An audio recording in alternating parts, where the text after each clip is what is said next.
नमस्कार. Doctor speak अंतर्गत आरोग्य संपदा या कार्यक्रमामध्ये आपणा सर्वांचं मनपूर्वक स्वागत. भगवद्गीतेमध्ये श्रीकृष्णांनी असं म्हटलेलं आहे, युक्ताहार विहारस्य युक्त चेष्टस्य कर्मसु. म्हणजे काय तर आपला आहार म्हणजे डाएट, आपला विहार म्हणजे व्यायाम एक्सरसाइज आणि आपल्या सर्व क्रिया म्हणजे आपल्या ॲक्शन्स या युक्त असल्या पाहिजे. युक्त म्हणजे काय तर योग्य प्रमाणात, समतोल, एक्स्ट्रीमिटी त्याच्यामध्ये कुठलीही नको असं भगवान कृष्णांनीच भगवद्गीतेमध्ये सांगितलं आहे. पण बघा प्रेक्षक हो, आजची आपली जीवनशैली कशी आहे, लाईफस्टाईल कशी आहे. आपण अनिर्बंध वागतो. वागण्यापेक्षाही आपण अनिर्बंध खातो असं म्हणायला हरकत नाही. केव्हाही कुठेही आणि कसंही खातो आणि मग या कुठेही कसेही खाण्याचे परिणाम आपल्या शरीरावर दिसायला लागतात. आपलं शारीरिक मानसिक स्वास्थ्यसुद्धा धोक्यात येतं. मग लठ्ठपणा हा त्याच्या मागणं येतोच आणि लठ्ठपणाच्या मागणं येतो तो मधुमेह, अर्थात आपण त्याला म्हणतो की साखरेचा आजार. आणि मग आपल्याला असं वाटतं की आता मधुमेहाची गोळी लागली म्हणजे ही आयुष्यभरासाठी आपल्याला चिकटली, आता काही याच्यापासून आपली सुटका नाही, याच्यापासून आपण कधीच मुक्त होऊ शकणार नाही. याच प्रश्नाला उत्तर मिळवण्यासाठी आपण आजच्या या कार्यक्रमाचं विशेष आयोजन केलं आहे की स्थूलत्व किंवा मधुमेह यांच्यापासून मुक्ती करणं हे खरंच शक्य आहे का, सुटका होते का, त्यासाठी आपल्या जीवनशैलीमध्ये आपल्याला नेमके कोणते बदल करावेसे वाटतात. आणि या प्रश्नांची उत्तरं मिळवण्यासाठी, याच्यावर चर्चा करण्यासाठी, मार्गदर्शन मिळवण्यासाठी आपण नामवंत डॉक्टरांना या ठिकाणी खास आमंत्रित केलेलं आहे. डॉक्टर जगन्नाथ दीक्षित. डॉक्टर, आमच्या कार्यक्रमामध्ये आपलं मनपूर्वक स्वागत. नमस्कार. डॉक्टर जगन्नाथ दीक्षित सरांना आपण नामवंत डॉक्टर म्हणून, आहार तज्ज्ञ म्हणून, अगदी सुप्रसिद्ध असा व्याख्याता म्हणून सुद्धा ओळखतो. ते बीजे वैद्यकीय महाविद्यालयामध्ये जन औषध वैद्यकशास्त्र विभागामध्ये म्हणजे कम्युनिटी मेडिसिन या विभागामध्ये प्राध्यापक म्हणून कार्यरत आहेत. 34 वर्षाचा वैद्यकीय अध्यापनाचा अनुभव त्यांच्या गाठीशी आहे. अनेक राष्ट्रीय आणि राज्यस्तरीय पुरस्कारांचे ते मानकरी आहेत. विशेष सांगायच्या नोंदी अशा म्हणजे 20 पुस्तकं जी वैद्यकीय क्षेत्राशी संबंधित आहेत ती त्यांच्या नावावर आहेत. रक्तदान चळवळीचे ते खंदे कार्यकर्ते आहेत. 50हून जास्त वेळा त्यांनी स्वतः तर रक्तदान केलंच आहे, पण ते रक्तदान करण्यासाठी लोकांना उद्युक्त करत असतात. आणखी एक विशेष सांगायची गोष्ट म्हणजे आपले माननीय पंतप्रधान नरेंद्र मोदी यांनी फिट इंडिया कॅम्पेन अंतर्गत त्यांना व्याख्यानासाठी खास दिल्लीला आमंत्रित केलं होतं. आपण दीक्षित जीवनशैलीबद्दल ऐकलंय आणि त्याचे ते प्रचारक आहेत, त्याचे ते संस्थापक आहेत. 22 दिवसांमध्ये 40 व्याख्यानं देऊन 5 राज्यांमध्ये ती व्याख्यानं देऊन त्यांनी एक वेगळं वर्ल्ड रेकॉर्ड बनवलेलं आहे.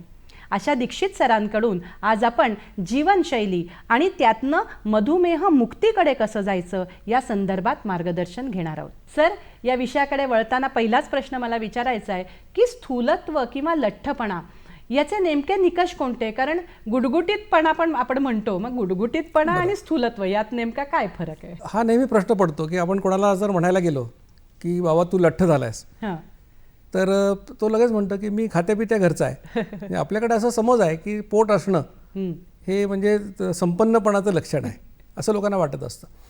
आणि मग दुसऱ्याने आपल्याला सांगायचं तू लठ्ठ आहे, ह्याच्यापेक्षा मी एक सोपा फॉर्म्युला सांगतो की जो कोणालाही सहज समजण्यासारखा आहे.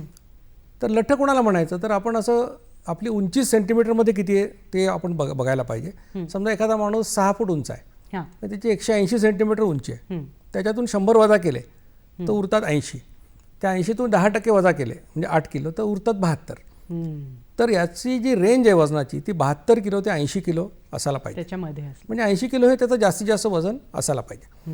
आता प्रत्येकाला कळून जाईल की ज्याची उंची माहिती असते त्यानुसार आपण लठ्ठ आहोत की नाही हे कळेल.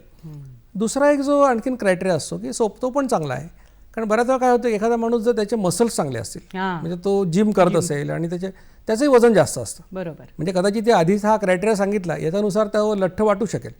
पण पोट असलेला माणूस आणि ज्याची छाती भरदार आहे आणि मसल गेन चांगला आहे त्याच्यामध्ये फरक आहे. म्हणून आपण दुसरा एक क्रायटेरिया वापरतो ज्याला आम्ही म्हणतो की वेस्ट हिप रेशो, म्हणजे कमरेचा घेर आणि नितंबाचा घेर याचे जे गुणोत्तर असतं. तर पुरुषांमध्ये ते 1 पर्यंत असावं. 1 पेक्षा जास्त असेल तर त्याला आपण ॲबडोमिनल ओबेसिटी किंवा पोट त्याचं जास्त आहे म्हणजे लठ्ठपणा आहे असं म्हणूया. आणि महिलांमध्ये 0.85 याच्यापेक्षा जास्त असेल तर त्या महिलेला आपण पोटाचा लठ्ठपणा आहे असं आपण म्हणू शकतो. तर हे 2 क्रायटेरिया सामान्यपणे आपण वापरतो. तिसरा जो महत्त्व आहे बॉडी मास इंडेक्स पण आहे, की किलोग्रॅममध्ये वजन आणि त्याला तुमची उंची जी मीटरमध्ये आहे त्याचा वर्ग केल्याने भागल्यावर नंतर जे गुणोत्तर येतं त्याला बॉडी मास इंडेक्स असं म्हणतात. आणि तो 25 पर्यंत असायला हवा, म्हणजे 18.5 ते 25 ही नॉर्मल रेंज आहे. 25च्या पुढे गेलं तर त्याला ओव्हरवेट म्हणजे वजन जास्त, आणि 30च्या पुढे गेला तर त्याला लठ्ठ असं म्हणतो. ते तिन्ही क्रायटेरिया आहेत. त्यातला सोपा क्रायटेरिया म्हणजे सेंटीमीटर मधली उंची वजा 100 सगळ्यात सोपा आहे. हा सगळ्यात सोपा आहे. पण डॉक्टर असं आता अनुभवायला येतं की सध्या लहान मुलांमध्ये सुद्धा खूप लठ्ठपणा वाढत चाललेला आहे. आणि आपण जसं मगाशी म्हटलं की प्रत्येक पालकाला आपलं मूल लठ्ठ असलं तरी ते गुटगुटीत आहे असं वाटत असतं. तर ही लठ्ठपणाची लहान मुलांमधली विशेषत्वानी काय नेमकी कारणं असू शकतात? आता सध्या जो अशामध्ये इंडियन काउन्सिल ऑफ मेडिकल रिसर्चचा एक अभ्यास प्रकाशित झाला 2024 मध्ये, आणि त्याच्यातली आकडेवारी बघून आपण हादरून जाऊ अशी परिस्थिती आहे. म्हणजे 5 वर्ष ते 10 वर्ष आणि 11 वर्ष ते 19 वर्ष असं त्यांनी वयोगटांचं त्याच्यामध्ये अभ्यास केल्यानंतर लक्षात आलं की 4% जास्त मुलं ही लठ्ठ आहेत. बापरे. आणि 10% मुलं ही प्री डायबेटिक आहेत. अरे बापरे. म्हणजे लहान मुलांमधला म्हणजे हा 19 वर्षापर्यंतचं हे मी सांगतोय प्रमाण. त्याच्यामुळे की आपल्याकडे समज असा आहे की म्हणजे आता अगदी लहान मुलांच्या बाबतीत आपण म्हणायला नको, पण विशेषतः 12 वर्षाच्या पुढचे ही जी मुलं असतात ती तुम्ही बघा, आता कुठल्याही रस्त्यावर तुम्ही जा तुम्हाला लक्षात येतं की मुलं जीनची पॅन्ट टी शर्ट घालून फिरत असतात, त्याच्यात मावत नाहीत, तिकडून बाहेर येत असतात. खरं. आणि इतकं खातात, इतक्या वेळा खातात की भरपूर खातात आणि हालचाल काही करत नाहीत आणि त्यामुळे ते लठ्ठ होतात. त्यामुळे लहान मुलांमधलं लठ्ठपणाचं जे प्रमाण आहे ते जवळपास आता जो अभ्यास झाला त्याच्यानुसार 8.5% मुलं लठ्ठ आहेत आणि 12% मुलं ही ओव्हरवेट आहेत, जास्त वजनाचे आहेत. त्याच्यामुळे अतिशय गंभीर समस्या आहे. कारण जर आता वयाच्या 13व्या वर्षी 14व्या वर्षी 80 किलो वजन असेल तर तो 35-40व्या वर्षी 150 किलोचा होणार आहे. आणि काय होतं की लहान मुलांमध्ये काय होतं की जे चरबीच्या पेशी असतात त्या पेशींची संख्या, त्याच्यामध्ये किती चरबी मावेल हे तुमच्या अनुवंशिकतेनुसार ठरलेलं असतं. पण त्या पेशींची संख्या वाढण्याचं जे प्रमाण असतं की वाढण्याची शक्यता ही 18 वर्षापर्यंत असते. म्हणून तुम्ही जर 12-13व्या वर्षी जर भरपूर खाऊन त्यांनी वजन वाढवलं तर त्याच्या चरबीतलं फॅटचं प्रमाण तर वाढत नाही, पण चरबीच्या पेशी वाढतात. आणि मग अशा मुलांचं वजन कमी करणं हे जवळपास अशक्य होऊन जातं नंतर. म्हणून चाइल्डहुड ओबेसिटी महत्त्वाची आहे. त्यांच्यासाठी एक आम्ही अभियान चालू केलं आहे ज्याला विद्यार्थी जागृती अभियान आम्ही म्हणतो. त्याच्यात आम्ही 4 सल्ले देतो मुलांना, म्हणजे मुलांना आणि पालकांना सुद्धा. हे अभियान जे आहे ते 8वी ते 12वीच्या मुलांसाठी आहे. पहिलं आम्ही सांगतो की तुम्ही 4 वेळा जेवा, म्हणजे 10-12 वेळा खाऊ नका, 4 वेळाच जेवा भूक लागली की, म्हणजे जास्तीत जास्त 4 वेळा. तर काही मुलं 3 वेळा खाऊ शकतात. दुसरं सांगतो गोड कमी खा. अगदी गोड हे एक व्यसन आहे. तिसरं आम्ही सांगतो की कोल्ड्रिंकला कधी हात लावू नका. हे तर फारच अवघड, कारण 100 मिलीलिटर कोल्ड्रिंकमध्ये 11 ग्रॅम साखर असते आणि मूल 500 मिलीलिटरचं कोल्ड्रिंक 10 मिनिटात संपवतं. म्हणजे ॲक्च्युअली 55 ग्रॅम साखर खात असतो. बापरे. आणि चौथा महत्त्वाचा सल्ला आम्ही देतो की मोबाईलवर फुटबॉल खेळणं बंद करा आणि ग्राउंडवर जाऊन तासभर खेळा. आणि अशा पद्धतीने मुलांचं नक्कीच वजन कमी होतं आणि निरोगी आयुष्य जगण्याचा एक जी कल त्यांचा तयार होतो. आता हे झालं आपण लठ्ठ मुलांच्या बाबतीत बोललो, पण स्त्री पुरुषांमध्ये सुद्धा, म्हणजे ज्याला आपण ॲडल्ट झालेले स्त्री पुरुष आहेत त्यांच्यामध्ये सुद्धा सध्या लठ्ठपणाचं प्रमाण जे वाढलंय, तर याचा जीवनशैलीशी संबंध असतो का, आणि तो असेल तर तो नेमका कसा हे आम्हाला सांगा ना. जो की आकडेवारीनुसार एक 23-24% स्त्री आणि पुरुष हे लठ्ठ आहेत. बापरे. आणि ॲबडॉमिनल ओबेसिटी ज्याला आपण म्हणू, पोट सुटलेले लोक, तर जवळपास 47% महिला आणि 50% पुरुष हे ॲबडॉमिनल ओबेसिटी झालेले आहेत. एवढं मोठं प्रमाण आहे. आणि मग आता जर आपण बघितलं तर स्वातंत्र्य जेव्हा मिळालं 1947मध्ये, तेव्हा हे 24% प्रमाण नव्हतं, हे 5% 6% होतं बघा. आणि आता ते 24% झालं. कशामुळे झालं असेल तर मग काय लोक आपलं माझी आई पण लठ्ठ होती, वडील पण लठ्ठ होते म्हणून मला झालं असेल असं आईवडिलांवर ब्लेम करतात.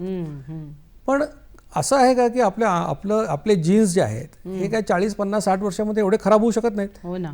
मग काय खराब झालं तर जीवनशैली खराब झाली आहे. अगदी खरं. म्हणजे काय झालेलं आहे की शेवटी 2 गोष्टी आहेत की तुम्ही किती कॅलरीज घेता आणि किती खर्च करता. बरोबर. तुम्ही पैसे नुसते कमवले आणि खर्च नाही केलं तर एफडी जसं वाढतं तसं तुम्ही खातच राहिलात दिवसभर आणि काही कामच नाही केलं. होतं असं की पूर्वी कसं होतं की सहजासहजी लोक भाजी आणायला गेले तरी 1-1.5 किलोमीटर चालून यायचे, सायकल चालवायचे. एखादा शेतकरी शेतावर जायचा तर तो 5-6 किलोमीटर चालत जायचा. आता काय झालं आहे की घरोघरी स्कूटर आल्या आहेत, मोटरसायकल आल्या आहेत, सायकली तर असून सुद्धा लोक चालवत नाहीत. खरं.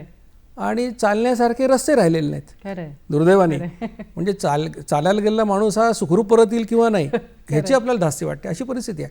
त्यामुळे मग व्यायाम नाही आणि घरी बसून खात राहायचं.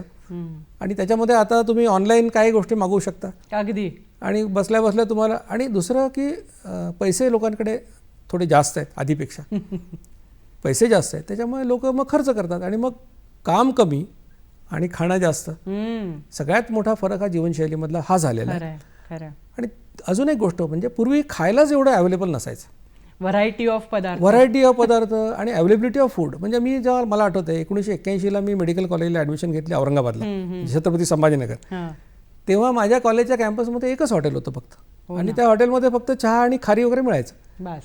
आता तिथे 27 हॉटेल आहेत आणि तिथे वडापावपासून पिझ्झा बर्गरपासून काय हवं ते खायला मिळते. बरोबर. तर ही अवेलेबिलिटी पण झाली. मी हे पण सांगतो की माझ्या कॉलेजमध्ये आम्ही लोक बरेचसे पायी चालायचे, विशेषतः हॉस्टेलवर राहणाऱ्या मुलांकडे गाड्या नसायच्याच, पर्यायच नव्हता त्यांना. आज मी आता बीजे मेडिकलला आहे तर मला खात्री आहे की माझ्याकडे हॉस्टेलला राहणारी जी मुलं आहेत त्यांच्याकडे सुद्धा 2 व्हीलर आहे. त्यामुळे व्यायामाचा अभाव आणि खाण्याची अवेलेबिलिटी या 2 गोष्टींमुळे असं लक्षात येतं की भरपूर लोक खातात आणि कष्ट करत नाहीत. आणि अजून एक त्यातला महत्त्वाचा भाग आहे की कष्ट करणं हे काही कमीपणाची गोष्ट आहे असं पण आपल्या मनामध्ये, शारीरिक कष्ट. म्हणजे माझ्या केबिनमध्ये जर तुम्ही आलात आणि समजा मी तुम्हाला उठून पाण्याचा ग्लास दिला तर साहजिकच तुम्ही मला प्रश्न विचाराल की तुमच्याकडे कोणी पाणी द्यायला चपराशी नाही का, शिपाई नाही का, असं विचाराल. म्हणजे मी स्वतःचं काम स्वतः करणं हे कमीपणाचं लक्षण लोकांना वाटायला लागलेलं आहे. हा पण त्याच्यातला एक फार महत्त्वाचा मुद्दा आहे हा. प्रेक्षक हो, सर आपल्याला अतिशय महत्त्वाचे मुद्दे सांगतायत की शारीरिक कष्ट आणि शारीरिक हालचाल ही किती महत्त्वाची आहे आणि कुठलंच शारीरिक कष्टाचं काम हे स्वतः करण्यामध्ये कुठलाही कमीपणा नाही. सरांशी आपण चर्चा करणारच आहोत, पण तत्पूर्वी घेऊयात क्षणभराची विश्रांती. डॉक्टर स्पीक अंतर्गत आरोग्य संपदा कार्यक्रमामध्ये आपलं पुन्हा एकदा स्वागत. आपण चर्चा करतोय डॉक्टर जगन्नाथ दीक्षित यांच्याशी जीवनशैलीच्या माध्यमातून मधुमेहापासून मुक्ती शक्य आहे का या विषयावर. तुम्ही महत्त्वाची माहिती दिलीत की स्थूलत्व कमी करण्यासाठी नेमके आपण काय बदल करायला पाहिजेत जीवनशैलीमध्ये. पण पुढचा प्रश्न असा येतो की ह्या आजाराचे म्हणजे एखादा माणूस स्थूल आहे किंवा लठ्ठ आहे त्याचे शारीरिक आणि मानसिक स्वास्थ्यावर नेमके कोणते परिणाम होतात वैद्यकीय दृष्ट्या.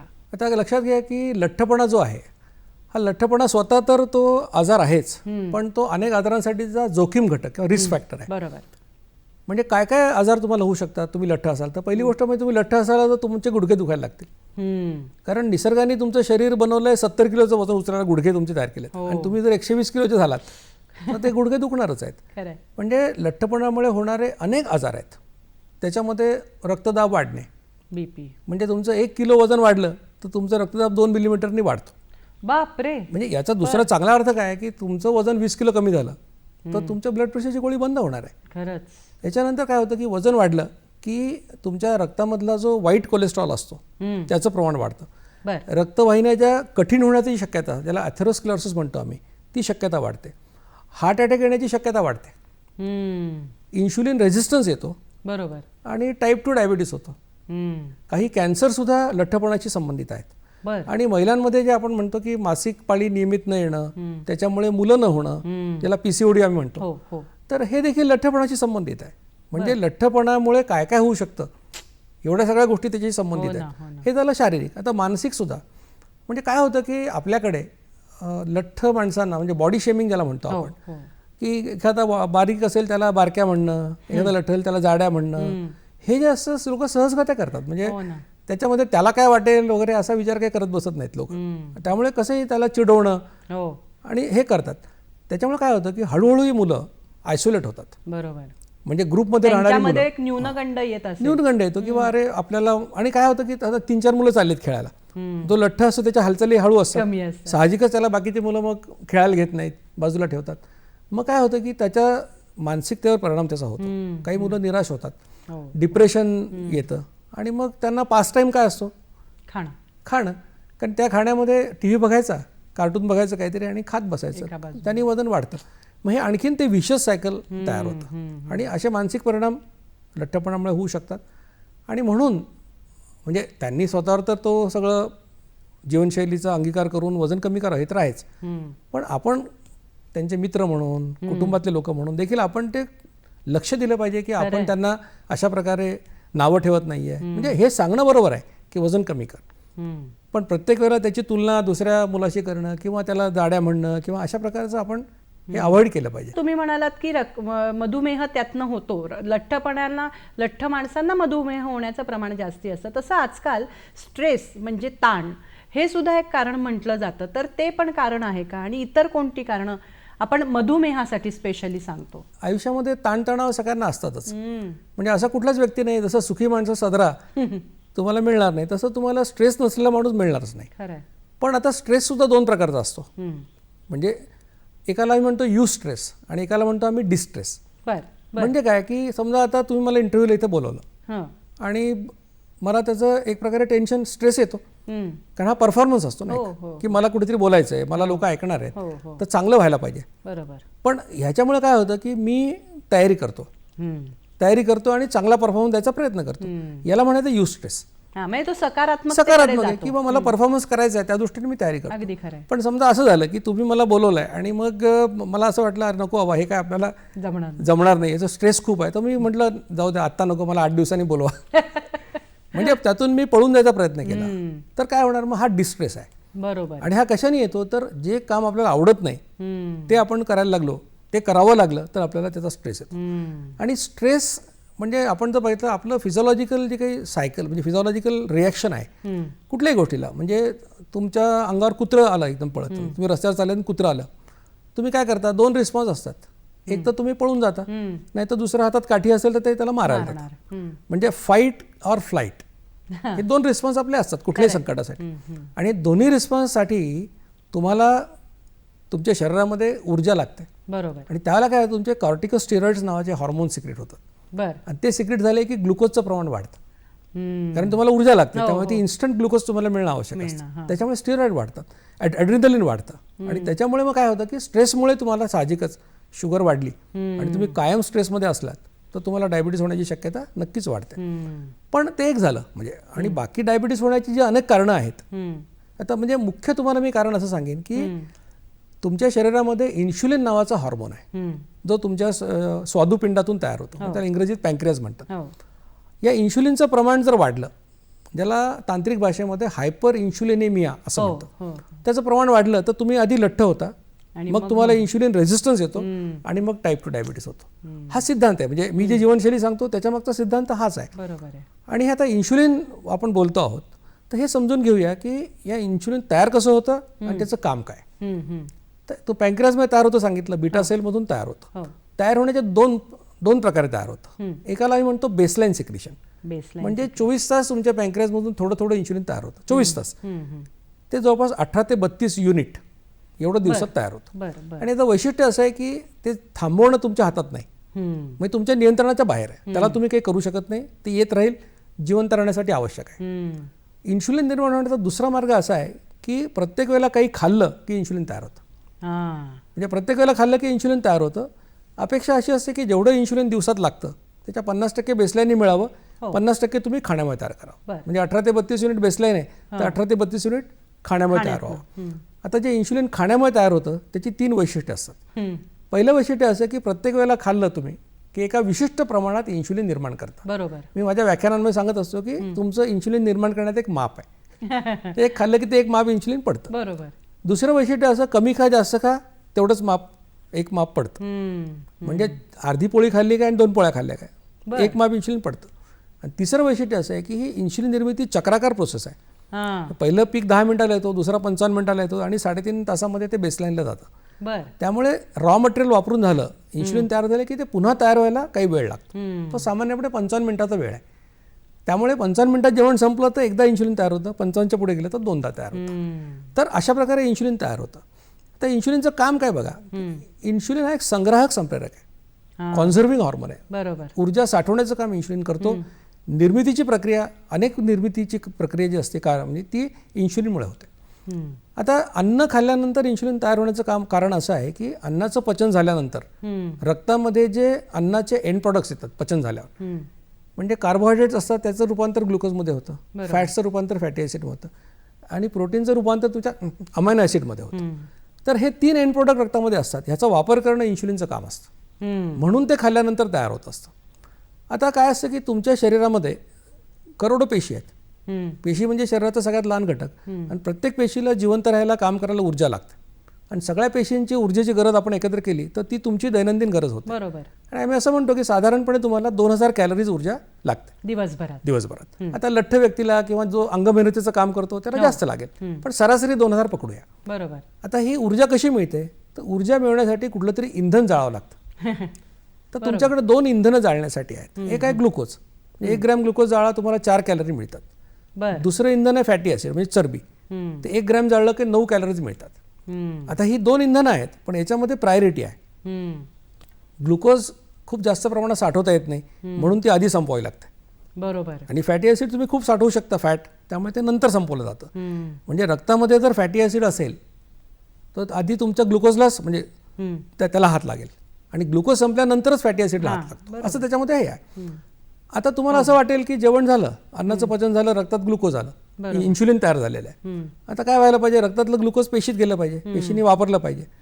पण ते सोपं यासाठी नसतं की प्रत्येक पेशीवर एक कुलूप असतं, हम्म. ज्याला तांत्रिक भाषेमध्ये इन्शुलिन रिसेप्टर असं आम्ही म्हणतो. हम्म. हम्म.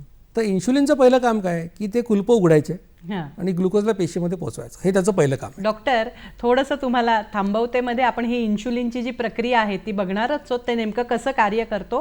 पण तत्पूर्वी प्रेक्षक हो, आपण क्षणभराची विश्रांती घेऊयात. डॉक्टर स्पीक अंतर्गत आरोग्य संपदा कार्यक्रमामध्ये आपल्या सर्वांचं मनपूर्वक स्वागत. आपण चर्चा करतोय डॉक्टर जगन्नाथ दीक्षित यांच्याशी. मधुमेह नेमका कसा होतो आणि त्याच्यापासून मुक्ती खरंच शक्य आहे का जीवनशैलीत बदल करून, हा विषय आहे आपला. डॉक्टर, तुम्ही महत्त्वाची माहिती देत होतात की इन्शुलिन नेमकं कसं तयार होतं आणि त्याचं कार्य काय असतं, ते आम्हाला परत पुढे सांगा. तर इन्शुलिनचं पहिलं कार्य जे मी सांगतोय की रिसेप्टरची कुलपं उघडायची आणि ग्लुकोजला पेशीत पोचवायचं, हे त्याचं पहिलं काम आहे. हे काम झाल्यानंतर काय होतं की तुमच्या शरीरामध्ये खूप असते ग्लुकोज. त्याचं कारण असं की भारतीय आहारामध्ये 80% आपण कर्बोदकं खातो, कार्बोहायड्रेट. म्हणजे काय, पोळी भाकरी भात इडली फळं गोड, कार्बोहायड्रेटचं कार्बोहायड्रेट असतं. त्याच्यामुळे रक्तामध्ये ग्लुकोजचा महापूर आलेला असतो अन्नाचं पचन झाल्यानंतर. आता पेशींची गरज भागली, म्हणजे इन्शुलिनने काम केलं, कुलपं उघडले, ग्लुकोज गेलं, त्यांचं काम झालं. पण अजून ग्लुकोज शिल्लक आहे, मग काय करायचं. मग इन्शुलिनमुळे त्या जास्तीच्या ग्लुकोजचं रूपांतर ग्लायकोजन नावाच्या पदार्थात होतं. बर. ग्लायकोजन म्हणजे काय, तर ग्लुकोजचे मॉलिक्युल्स किंवा रेणू एकत्र येऊन ग्लायकोजन तयार होतं. बर. आणि ते तुमच्या यकृतामध्ये म्हणजे लिव्हरमध्ये आणि स्नायूंमध्ये साठवलं जातं. आता ते यकृतात आणि स्नायूंमध्ये साठवायचं असल्यामुळे 10-12 किलो साठवता येत नाही, त्याला एक मर्यादा असते. बरोबर. त्यामुळे यकृतामध्ये 100 ग्रॅम आणि स्नायूंमध्ये 400 ग्रॅम. बर. आता 400 ग्रॅम ग्लायकोजनचा अर्थ काय की 400 गुणिले 4 म्हणजे 1600 कॅलरी ऊर्जा तुमच्या स्नायूंमध्ये आहे साठवलेली. आणि यकृतामध्ये 100 म्हणजे 400 कॅलरीज. याचा उपयोग काय असतो बघा, की तुम्हाला जेव्हा मी सांगितलं की जसं कुत्रं मागे लागल्यानंतर पळायचं असेल, त्यावेळेला तुम्ही असं नाही म्हणू शकत की मी 1 कपभर चहा पितो आणि मग तुला मारतो किंवा पळतो, तसं नाही म्हणतात. बरोबर. त्यावेळेला इन्स्टंट एनर्जी पाहिजे, म्हणजे आपत्कालीन परिस्थितीमध्ये जी आपल्याला ऊर्जा लागते. आणि पळायचं असेल तर पायाच्या मसलमध्ये ऊर्जा पाहिजे, बरोबर. मारायचं असेल तर हातातल्या मसलमध्ये पाहिजे. त्यामुळे त्या मसलमध्ये ग्लायकोजन साठवलेलं असतं. त्याचा फायदा असा की तुम्ही ते काम करून पळू शकता, पण त्याचा तोटा असा की ते दुसरीकडे वापरता येत नाही. बरं. कारण त्या पायातलं ग्लायकोजन तिथंच वापरता येतं, दुसरीकडे वापरता येत नाही. त्याच्या उलट यकृतातलं जे ग्लायकोजन आहे ते शरीरात कुठेही वापरता येतं. तर आता त्याचा उपयोग काय असतो की तुम्ही समजा तुमची सकाळी 9ची वेळ आहे खाण्याची, पण तुम्हाला खायला नाही मिळालं, 2, 3, 4, 5, 6 वाजले, आता भूक लागली पण खायलाच नाही मिळालं. आता तुम्ही खात नाही, पण तुमचा मेंदू काम करणार आहे, हो. हृदय काम करणार आहे, मूत्रपिंड काम करणार आहे, त्यांना ऊर्जा लागते. शरीर अशा वेळेला यकृतातलं 100 ग्रॅम ग्लायकोजन बाहेर काढून तुम्हाला 400 कॅलरी देतं. तर हे इन्शुलिनचं दुसरं काम आहे. आता तिसरं काम फार महत्त्वाचं असं आहे की ही 2 कामं झाली समजा आणि अजून ग्लुकोज शिल्लक आहे, जे नॉर्मली असतेच आपल्या आहारामुळे. तर इन्शुलिनमुळे या जास्तीच्या ऊर्जेचं रूपांतर, जास्तीच्या ग्लुकोजचं रूपांतर फॅटी ॲसिडमध्ये होतं आणि ते चरबीच्या रूपात साठवलं जातं. स्थूलत्व येतं. म्हणजे खूप लोकांना असं वाटत असतं मी तेल खात नाही, तूप खात नाही, अंड्यातलं पिवळं सुद्धा फेकतो कोलेस्ट्रॉलला घाबरून, तरी मी लठ्ठ कसं झालो, पोट कसं काय सुटलं. तर लठ्ठ होण्यासाठी तेल, तूप, लोणी खायची आवश्यकता नाही. ते काम तुम्ही पोळी भाकरी खाऊन करू शकता. कारण त्या गव्हामधलं, तांदूळामधलं, ज्वारीमधलं जे ग्लुकोज आहे त्याचं रूपांतर चरबीत केलेलं आहे आणि ते इन्शुलिनने केलं. बरोबर. म्हणजे तो मी सिद्धांत सांगितला की इन्शुलिन वाढलं की तुम्ही लठ्ठ होता, तुम्हाला इन्शुलिन रेझिस्टन्स येतो आणि टाईप 2 डायबिटीस होतो. त्यातल्या पहिल्या भागापाशी आपण पोहोचलो बरोबर. की इन्शुलिनमुळे तुम्ही लठ्ठ होता. स्थूल आता रेझिस्टन्सचा जो भाग आहे हा कसा होतो, तर हे समजण्यासाठी आपल्याला माणसाच्या उत्क्रांतीकडे जावं लागेल. की माणूस जेव्हा पृथ्वीवर आला तेव्हा आपण जंगलात राहायचो, आपण काय घरात राहत नव्हतो आणि आपण 6 लाख वर्ष जंगलात काढले. गेली फक्त 10,000 वर्ष आपण जंगलाच्या बाहेर आहेत. बरोबर. त्यातली 6-7 हजार वर्ष आपल्याला शेती करता येते. बरोबर. म्हणजे आपल्यावर संस्कार जंगली प्राण्याचे आहेत. पण 6 लाख वर्ष कुठे आणि 6-7-10,000 वर्ष कुठे, त्यामुळे हे संस्कार आपल्यावर अजून नाहीच आहेत. शहरी याच्या आपल्यावर जंगली प्राण्याचे संस्कार आहेत. आणि मग तेव्हा तुम्ही काय खात होते, पोळी नाही, भाकरी नाही, काहीच नाही, किंवा प्राणी मारून खाणे हाच मुख्य तुमचा हे होता. आणि मग प्राणी मारून खायचा तर पळावं लागेल. तो प्राणी काही येणार नाही 8:30 वाजता की तुमचा ब्रेकफास्टचा टाइम झाला, आता आपल्याला खाणं मिळवावं लागेल, त्याच्या मागे पळावं लागेल. बरं, त्याला मारून सुद्धा नशीब चांगलं पाहिजे. मागून वाघ सिंह आला तर पळून सोडून जावं लागेल. मग अशा परिस्थितीमध्ये काही खाण्याला तुम्ही काय असं 8-10 वेळा खाऊ शकत नव्हते. आज खायला मिळालं तर पुढचं मिळायला महिना लागत होता, कधी कधी 8 दिवस लागायचे, 15 दिवस लागायचे. त्यामुळे पेशींसाठी, म्हणजे मी नेहमी सांगतो की पेशी आणि शरीर हे उपाशी राहण्यासाठी निर्माण झालेलं आहे, भरपूर खाण्यासाठी निर्माण झालेलं नाही आहे. कारण जंगलातलं आयुष्य आपलं. आणि त्यामुळे पेशींच्या दृष्टीने इन्शुलिन हा पाहुणा आहे. खाल्ल्यावर तो यायचा, काम झालं की निघून जायचा. त्यांना जास्त वाढलेल्या इन्शुलिनची सवय नाही आहे. आणि आपण सतत खाण्याने ते सारखं वाढवतोय. आता जे आपलं जीवनशैली आहे, सकाळी उठल्यापासून चहामध्ये तुम्ही अर्धा चमचा साखर घाला तर 2 चमचे साखर घाला, इन्शुलिन तयार झालेलं आहे. नाश्त्याला तुम्ही काय हेल्दी खा, अनहेल्दी खा, पण इन्शुलिन तयार करता. असं 15 वेळा इन्शुलिन तयार करता. आणि समजा प्रत्येक वेळा तुम्ही 5 युनिट तयार करत असाल, तुम्ही 75 युनिट तयार करताय. लागतं किती तुम्हाला? 18 ते 32. बापरे. मग हे वाढलेलं इन्शुलिन जे असतं ते पेशींना सहन होत नाही. पेशी त्यांना विरोध करतात. म्हणजे काय करतात, मी नेहमी उदाहरण देत असतो की तुमच्याकडे पाहुणा आला पुण्यामध्ये राहायला आणि तो म्हणाला मी 4 दिवसाकरता आलोय. तुम्हाला आनंद होतो, तुम्ही त्याला सगळं शनिवार वाडा वगैरे दाखवाल. तो राहायला 4 महिने समजा, तर काय होईल नंतर त्यावेळेला तर काही म्हणता येत नाही आपल्याला. पण पुन्हा जेव्हा तो म्हणतो मी येणार आहे तुमच्याकडे, तेव्हा तो म्हणता येऊ नका, मी गावाला जाणार आहे. ते हा रेझिस्टन्स आहे तुम्हाला तुमचा पाहुण्याला. तसा पेशीन त्याला रेझिस्टन्स म्हणजे काय करतात, आकार बदलतात. म्हणजे सोप्या भाषेत मी असं सांगत असतो की कुलूप असेल, त्याला 10 वेळा हातोडा मारला तर ते कुलूप त्याला पोचे पडतात. आणि आता इन्शुलिनची किल्ली त्याला बसत नाही. मग तो खाल्लं की इन्शुलिन तयार होतं, ग्लुकोज पण असतं, पण ती कुलूप काही उघडत नाही. आता कुलूप उघडत नाही, मग मेंदूला संदेश जातो पेशींकडून की आम्हाला खायला मिळत नाहीये. मेंदू रक्तामध्ये बघतो, पाहतो तर भरपूर ग्लुकोज आहे, काय भानगड आहे. मग त्याला असं वाटतं की आपले किल्ले कमी पडतात. मग काय करतो मेंदू, म्हणतो याचं आता माप 5 युनिटचं ते वाढून 10 युनिटचं करा. आता म्हणजे जे काम करायला तुम्हाला 5 युनिट इन्शुलिन लागत होतं ते तुम्ही आता 10 युनिट मध्ये करता. याला म्हणायचं इन्शुलिन रेझिस्टन्स निर्माण होणे. फार महत्त्वाचं. आणि मग असं काय होतं, हे 10चं 20, 20चं 30, 30चं 40 असं वाढत जातं. शेवटी सगळी कुलपं बिघडतात. ग्लुकोज काही पेशीत जात नाही, रक्तामध्ये ग्लुकोजचा महापूर असतो. इन्शुलिन भरपूर आहे पण ते ग्लुकोज पेशीत जात नाही.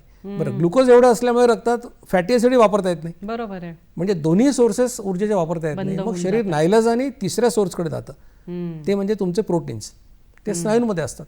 मग प्रोटीन ब्रेकडाऊन करून शरीर ऊर्जा मिळवतं. मग माणसाचं वजन कमी होतं, त्याचं मसल कमी होतात, सारखं रात्री लघवीला उठायला लागतं. आणि मग डॉक्टरकडे गेलं की उपाशीपोटी साखर 300, जेवल्यावर 400, आणि मग त्याला आम्ही टाईप 2 डायबिटीसचं लेबल लावतो. तुमचं हे एक वाक्य फार महत्वाचं आहे डॉक्टर, की आपलं शरीर उपाशी राहण्यासाठी बनलेलं आहे, अगदी खरं, पोट भरून खाण्यासाठी नाही. आणि हे खरं तर प्रेक्षकांनी लक्षात घेण्यासारखं आहे. दर काही वेळांनी आपण पोटात काहीतरी टाकत असतो, भूक लागली, आणि तुम्ही मगाशी चर्चा करताना एक शब्द वापरला की खोटी भूक असते बऱ्याच वेळेला. काय असतं खोटी भूक? मी असं म्हटलं की मेंदूमध्ये तहानेचं केंद्र आणि भुकेचं केंद्र शेजारी असतात. त्यामुळे पुष्कळ जेव्हा आपलं असं वाटतं की भूक लागलेली आहे, त्यात प्रत्यक्षात तहान लागलेली असते. म्हणून मी असा एक सल्ला देतो की भूक लागल्यासारखं वाटलं तर ग्लासभर पाणी प्या आधी. 99% तुम्हाला कळेल की आपली भूक गेलेली आहे. म्हणजे ते तहानेचं आपल्याला अलर्ट आलेला असतो. हो. पण आता तुम्ही हे सगळं इन्शुलिनचं फार महत्त्वाचे 3 प्रकारचं काम आम्हाला सांगितलं. पण ज्या वेळेला आपण सगळ्या स्त्री पुरुषांचा विचार करतो त्यावेळेला मधुमेहाचं प्रमाण हे तुम्हाला कसं दिसतं? 2024 मधला जो अहवाल आहे त्याच्यानुसार असं लक्षात येतं की 15% लोकांना 11.5% लोकांना जवळपास डायबिटीस आहे. बापरे. आणि 15% लोक प्री डायबेटिक आहेत, म्हणजे डायबिटीसच्या उंबरठ्यावर आहेत. म्हणजे बघा 26% ही कुठले लोक तर 20 वर्षापेक्षा जास्त वयाचे. 35% लोक हायपरटेन्सिव्ह आहेत, रक्तदाब वाढलेले, अशी सध्याची परिस्थिती आहे. आणि 24% लोक हे लठ्ठ आहेत.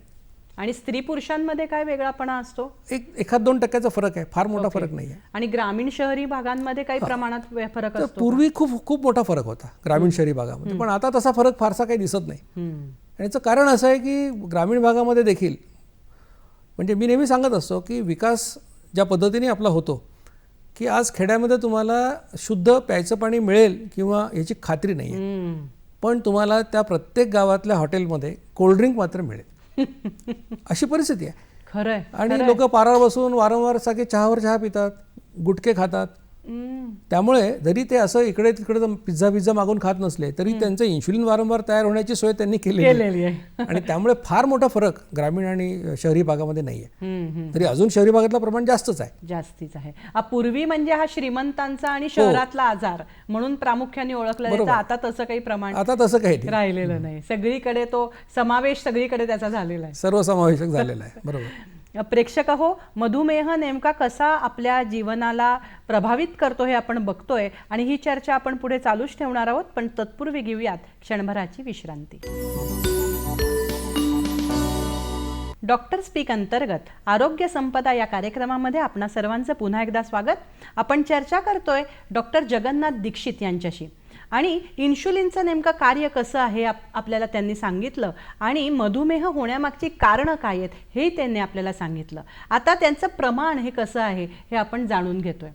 तुम्ही सांगितलं डॉक्टर की आता ग्रामीण शहरी असा काही फारसा फरक यामध्ये राहिलेला नाही, पण असं म्हटलं जातं की एकदा मधुमेह झाला की तो आयुष्यभरासाठी राहतो आणि एकदा ती गोळी आपल्याला घ्यायला लागली मग once a diabetic always a diabetic असं कुठेतरी मी ऐकलंय. तर ह्याच्यामध्ये कितपत तथ्य हे आम्हाला जाणून घ्यायचं आहे. आत्ताचं आपण जर सगळं सायंटिफिक गोष्टी बघितल्या तर असं नक्कीच म्हणावं लागेल की एकदा तुम्हाला डायबिटीस झाला की तो तुमच्या मागे लागतो. म्हणजे थोडक्यात सांगायचं तर तुमच्याकडे एखादी स्प्रिंग आहे, ती तुम्ही अगदी नवीन आणलेली असते तेव्हा ओढली की ती पटकन जागेवर जाऊन पोचते.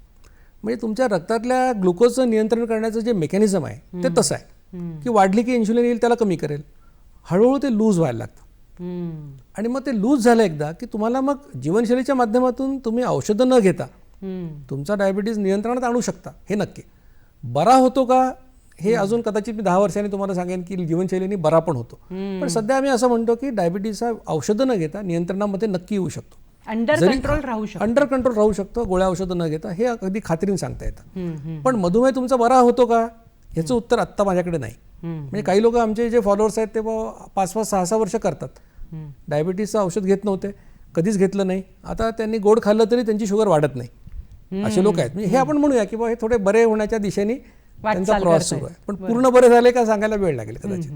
पण मग डॉक्टर मधुमेहाचं निदान करण्यासाठी नेमक्या कोणत्या लॅब टेस्ट असतात किंवा तपासण्या असतात, त्यांची आमच्या प्रेक्षकांना सविस्तर जेवढी माहिती दिलीत तर बरं होईल. डायबिटीस हा सायलेंट किलर आहे.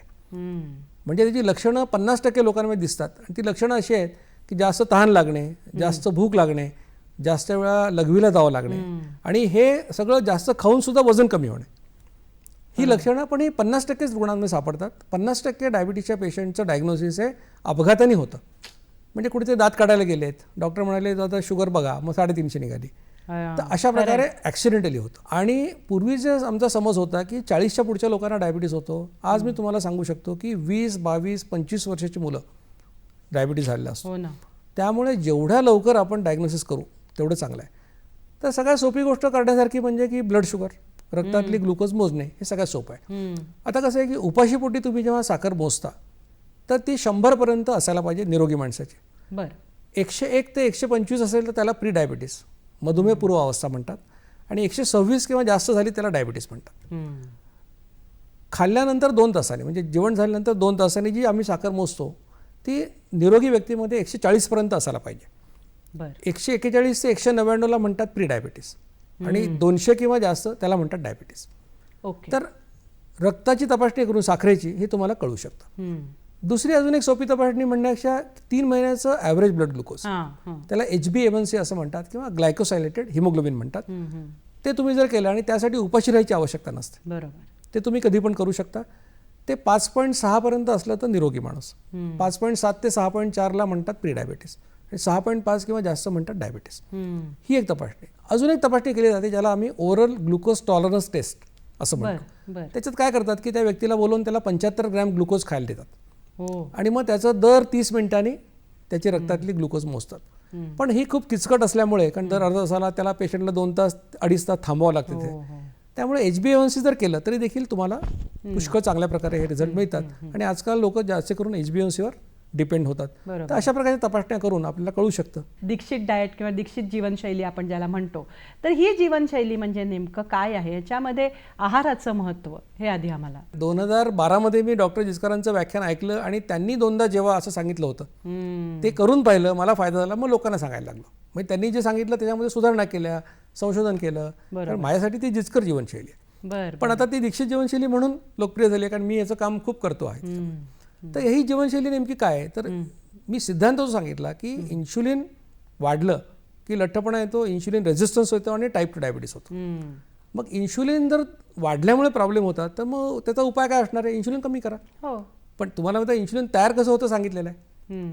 आता जे बेसलाईन सिक्रिशन आहे त्याला तुम्ही काही करू शकत नाही.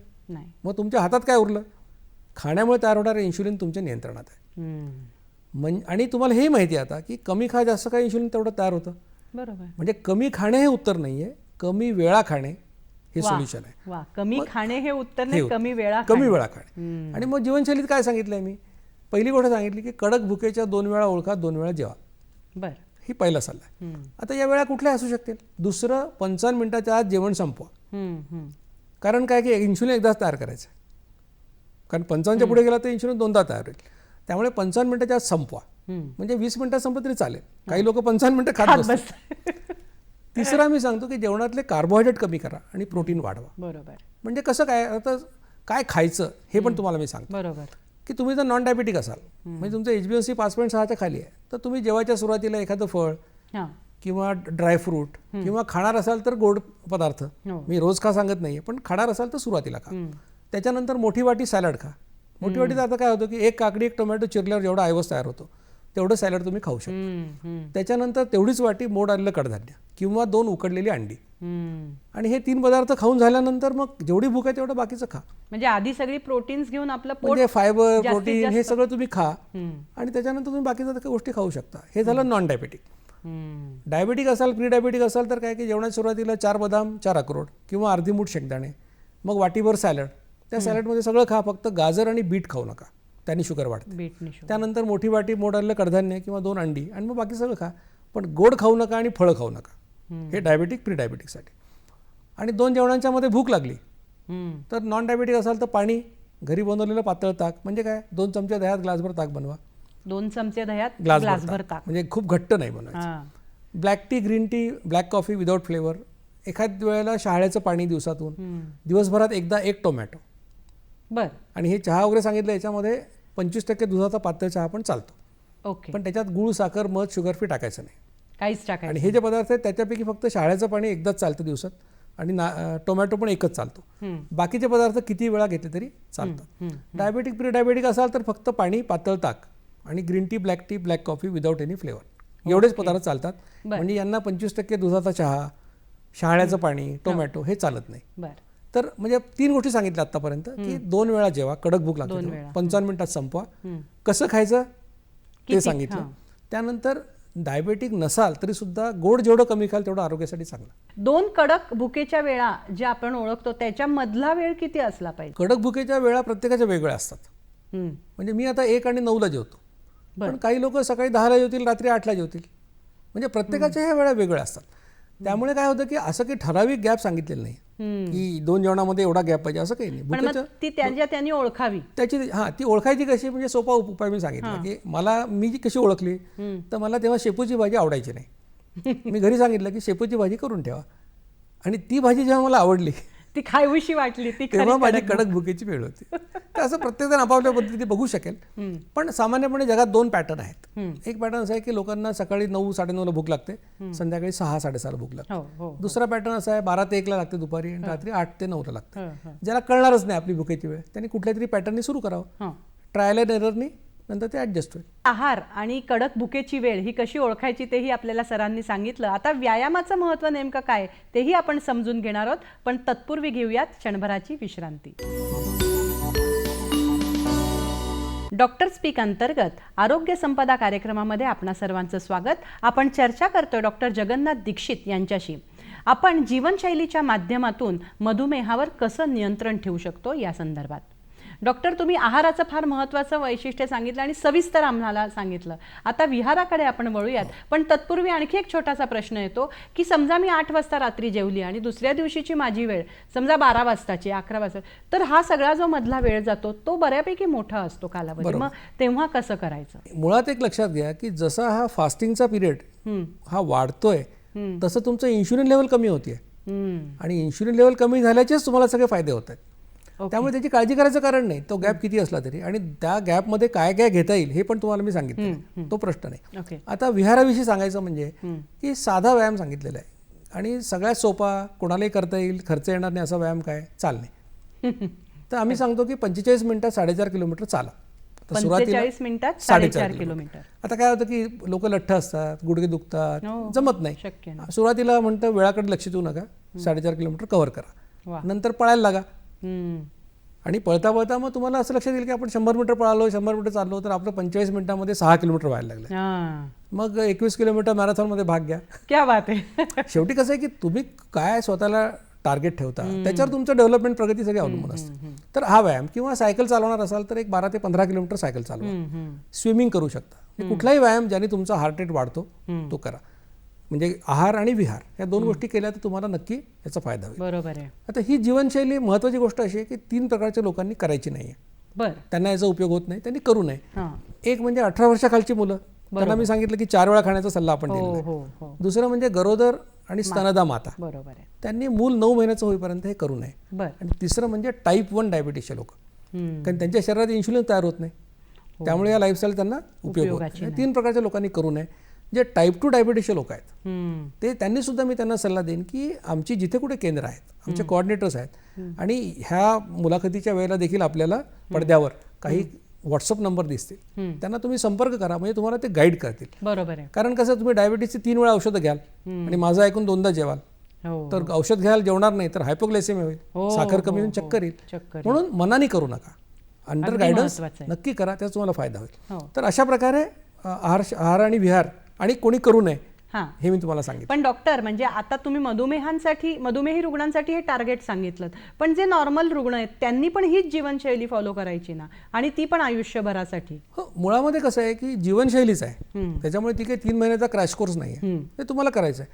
आता वजन म्हणजे मुळात तुम्ही वारंवार खाल्ल्याने तुम्हाला हे सगळं होणार आहे. मग तुम्ही 2 वेळा खाल्लं तर तुम्ही लठ्ठ होणार नाही, तुम्हाला इन्शुलिन रेझिस्टन्स येणार नाही, तुम्हाला कधीच टाईप 2 डायबिटीस होणार नाही. आणि प्रत्येकालाच डायबिटीसपासून वाचायचं आहे आज. खरंच आहे. तर 3 पैकी एका माणसाला जर डायबिटीस किंवा प्री डायबिटीस असेल, हो ना, तर आपल्याला त्यापासून वाचायचं आहे, आपल्याला हायपरटेन्शन पासून वाचायचं आहे. म्हणून ही जीवनशैली निरोगी माणसांनी सुद्धा करायला हवी, याचा कुठलाही दुष्परिणाम त्याला होणार नाही. बरोबर, त्याचा फायदाच होणार. आणि मला असं वाटतं शारीरिक स्वास्थ्याबरोबर त्याचं मानसिक स्वास्थ्यही सुधारतं ना, हे केवढा मोठा फायदा आहे. मुळामध्ये तुमचं आरोग्य तुमच्या हातात आहे, ही जी भावना आहे, ही जी एम्पॉवरमेंट आहे. नाही तर माणसं फ्रस्ट्रेटेड झाली असतात, वजन माझं कमीच होत नाही. मग कुठेतरी डॉक्टर येते, काही डॉक्टर म्हणतात तुम्ही माझ्याकडे 10 किलो वजन कमी केल्याशिवाय मी तुम्हाला बघणारच नाही, माझ्याशी बोलूच नका. आता तो म्हणतो मी काय करू, म्हणजे सल्ला तर दिला वजन कमी करा, करायचं कसं हे कोणी सांगत नाही. मी तुम्हाला सांगतो ही लाईफस्टाईल करा, 6 महिन्यात तुमचं 6.5-7 किलो वजन कमी होईल, आणि ते पण शास्त्रीय पद्धतीने. 1.5 इंच पोट कमी होईल, तुमचं HbA1c कमी होईल, तुमचं इन्शुलिन लेवल कमी होईल, आणि डायबिटीसच्या फ्रंटवर तुम्हाला सगळा फायदा दिसेलच आहे. खरं. मी नेहमी सांगतो की माझ्यावर विश्वास ठेवायची गरजच नाही, स्वतःच्या अनुभवावर विश्वास ठेवा. 3 महिने करा, हे 4ही पॅरामीटर मी सांगितलेले मोजा, आणि 3 महिने परत मोजा. फायदा झाला तर स्वतःच्या अनुभवावर विश्वास ठेवा आणि लाईफस्टाईल बनवा. तुमचं जे हे मधुमेह मुक्त अभियान आहे त्या कॅम्पेन बद्दल आम्हाला सांगा ना. डॉक्टर जिचकरांचं मी युट्यूबवर लेक्चर 2012 मध्ये ऐकलं आणि मग स्वतः केलं. त्याच्यानंतर 2013ला हे अभियान सुरू झालं. सुरुवातीला सुरत्व आणि मधुमेहमुक्त भारत असं होतं. नंतर मग जिचकरांच्या पुण्यतिथीला आम्ही 2018ला त्याचं नामकरण विश्व अभियान केलं. आणि मग आम्ही association for diabetes and obesity reversal नावाची एक चॅरिटेबल ट्रस्ट पण स्थापन केली. आता आम्ही 41 देशामध्ये आमचे लाखो फॉलोअर्स आहेत या अभियानाचे. आम्ही 14 ठिकाणी भारतामध्ये मधुमेह मुक्ती समुपदेशन केंद्र चालवतो. त्याच्यामध्ये पुण्यात सुद्धा एक आहे. नागपूर, पुणे आणि नाशिक हे 3 सेंटर आमची रोज चालणारी सेंटर आहेत. बाकी 11 शहरामध्ये जे ते आठवड्यातून एकदा चालतात. आणि हे अभियान पूर्णपणे मोफत आहे. याच्यात कुठल्याही पेशंटकडून एकही रुपया घेतला जात नाही. आणि याच्या माध्यमातून जास्तीत जास्त लोकांपर्यंत पोहोचण्याचा आमचा प्रयत्न आहे. म्हणजे मला तर अशी खात्री किमान काही लाख लोकांनी तरी वजन कमी करून घेतलेलं आहे. आणि शेकडो लोकांचा डायबिटीस रिव्हर्ट झाला. आता रिव्हर्ट म्हणजे रेमिशनला म्हणू आपण, की विदाऊट मेडिसिन कंट्रोलमध्ये आलेलं आहे. आणि असे लोक तुम्हाला शहरात दिसतील. मी जिथे कुठे व्याख्यानाला जातो तेव्हा लोक उभं राहून सांगतात की आमचं वजन कमी झालं, आमचं डायबिटीस रिव्हर्ट झालं. हे आपल्याला नक्की सापडतं. तर हे अभियान तेव्हापासून सुरू आहे. आणि आमचं ध्येय असं आहे की अशी मधुमेह मुक्ती केंद्र भारतातल्या प्रत्येक शहरामध्ये, भारतातच काय पण इतर देशांमध्ये पण अशी केंद्र सुरू व्हावी. आणि याचा जो फायदा तुम्ही म्हणालात की म्हणजे मी असं समजतो नेहमी की आजार ही डॉक्टरांची जबाबदारी आहे, आरोग्य हे तुमची जबाबदारी आहे. वा, अगदी खरं. म्हणजे तुम्ही तुमचं आरोग्य टिकवणार नाही. बरेच लोक म्हणतात की नाही तुम्ही मला औषध द्या, गोळ्या द्या, माझं ऑपरेशन करा, मला काही करायला सांगू नका. असं आरोग्यामध्ये कधीच होणार नाही. शॉर्टकट मेथड्स नाही. आरोग्य ही तुमची प्रायमरी जबाबदारी आहे. आणि तुम्ही फेल गेलात तर मग डॉक्टरकडे जावं लागेल. खरं. कारण तुम्ही असं कधी डॉक्टरांकडे गेलात का, कुठल्या डॉक्टरांकडे की मला आजार होऊ नये म्हणून मला सल्ला द्या? नाही ना, कधीच तुम्ही जाणारच नाही ना. हो ना. तर असं म्हणून आरोग्य टिकवणं तुमची जबाबदारी आहे. आणि म्हणून तुम्ही ही साधी सोपी जीवनशैली अशी आहे की आनंदाने करता येण्यासारखं. ह्याच्यामध्ये मन मारायचं कारण नाही. म्हणजे मी सांगतो निरोगी तुम्ही आहात, नॉन डायबेटिक आहात, 2 वेळा जेवायचंय, गोड खाल्लेलंही चालतं, फळं खाल्लेली चालतात. तो तुमचा पिझ्झाचा तुकडा खायचा तो खा, त्याच्यात पाणीपुरी खा, काही अडचण नाहीये, पण त्या 2 वेळात खा, हे आपण सांगतोय फक्त. आणि डायबिटीसला तर ठीक आहे, फळं खाऊ नका, गोड खाऊ नका, ते तर करावंच लागेल. आणि याच्यातून कॉम्प्लिकेशन सगळे तुमच्या डायबिटीसचे वाचणार आहेत. म्हणजे डोळे, ज्याला आपण रेटिनोपॅथी म्हणतो, डोळे जातात, पाय कापावे लागतात. हो ना, खरं. हे सगळे दुष्परिणाम जर टाळणार असतील एखाद्या साध्या सोप्या जीवनशैलीने, मी नेहमी सांगत असतो की जर असं सगळं टाळता येणार असेल आणि या जीवनशैलीला धार्मिक आधार आहे, सांस्कृतिक आधार आहे, म्हणजे सगळीकडेच. म्हणजे आपण प्रार्थना देवाला काय करतो, देवा 2 वेळचं खायला मिळू दे, इतकं ते डीप रूटेड बेसिक. अगदी खरं. आयुर्वेदाने म्हटलं द्वौ काल भुंजित, 2 वेळा जेवा.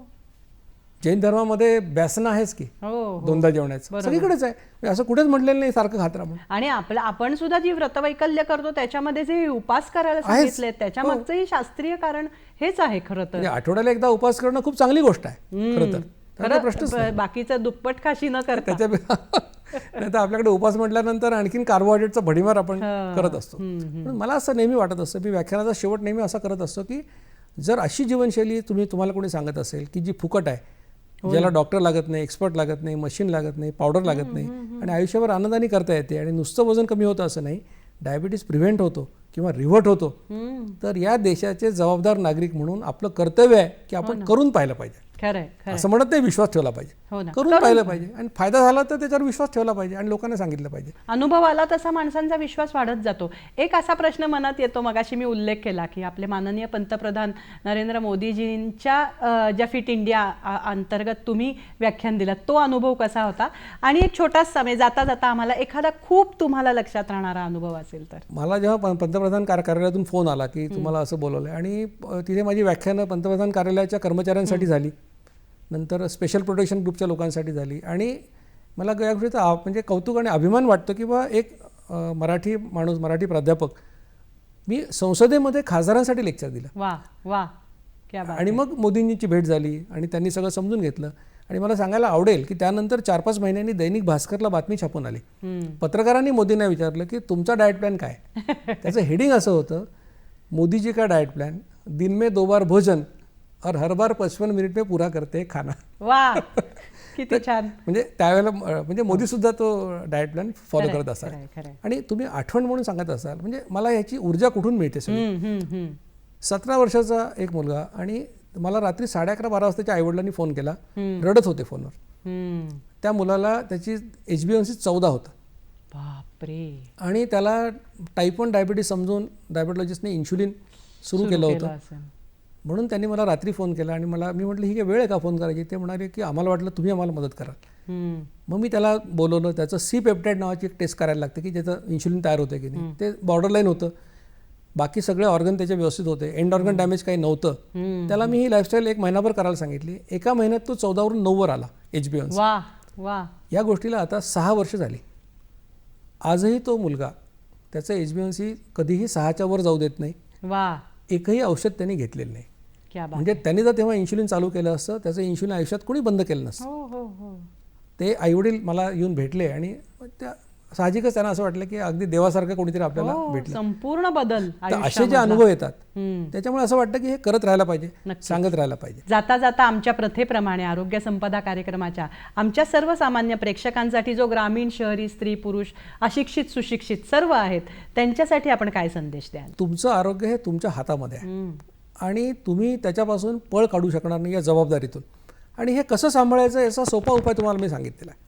म्हणजे तुमचं शरीर हे मी सांगितलं उपाशी राहण्यासाठी निर्माण झालेलं आहे, वारंवार खाण्यासाठी नाही. तर म्हणून जीवनशैली तुम्हाला जी सांगितली की कडक भुकेच्या 2 वेळा ओळखा, 2 वेळा जेवा, जास्तीत जास्त 55 मिनिटात जेवण संपवा, गोड कमी करायचा प्रयत्न करा, जेवणामध्ये प्रोटीन्स वाढवा, म्हणजे मोड आलेली कडधान्य, सोयाबीन, शेंगदाणे हे सगळं वाढवा आणि व्यायाम करा. व्यायाम हा आपल्या जीवनाचा अविभाज्य अंग बनवा. कमीत कमी 4.5-5 किलोमीटर रोज चाला, तुम्हाला पळता असेल पळा, सायकल चालवा. एवढं तुम्ही जर केलं, आणि अजून एक गोष्ट सांगेन की तुम्हाला एखादा खेळ आला पाहिजे आणि एखादी कला तुम्हाला निदान त्याचा आनंद घेता आला पाहिजे. म्हणजे तुम्हाला जर वाजवता आलं एखादं म्युझिक वगैरे तर हरकत नाही, पण निदान आनंद घेता आला पाहिजे. एवढं जर तुम्ही करू शकलात तर मला वाटतं तुमचं आरोग्य चांगलं राहील आणि निरोगी आयुष्य तुम्ही जगू शकाल याची मला खात्री वाटते. प्रेक्षक हो, आपल्याला लक्षात आलं की स्थूलत्व हा सगळ्या आजारांचं मूळ कारण आहे आणि मधुमेह हा एक छुपा शत्रू आहे आपला. तो अनेक गोष्टी निर्माण करू शकतो. त्यामुळे डॉक्टरांनी आपल्याला सांगितलं की वैयक्तिक स्वास्थ्य जर तुम्ही जपलं तर तुमच्या आरोग्याचं, कुटुंबाचं स्वास्थ्य तुम्ही जपू शकता आणि कुटुंबाचं स्वास्थ्य जपलं की समाजाचं स्वास्थ्य जपलं जातं आणि त्या योगे आपल्या देशाचंही स्वास्थ्य खऱ्या अर्थाने जपलं जाणार आहे. म्हणून सुरुवात आपल्याला व्यक्तिगत आरोग्यापासून करायचे हे आपल्याला डॉक्टरांच्या या संपूर्ण संभाषणातनं लक्षात आलं. आणि खऱ्या अर्थाने आरोग्यम धनसंपदा ही युक्ती जर सार्थ करायची असेल तर अशा प्रकारची जीवनशैली आपण निश्चितच आचरणात आणली पाहिजे.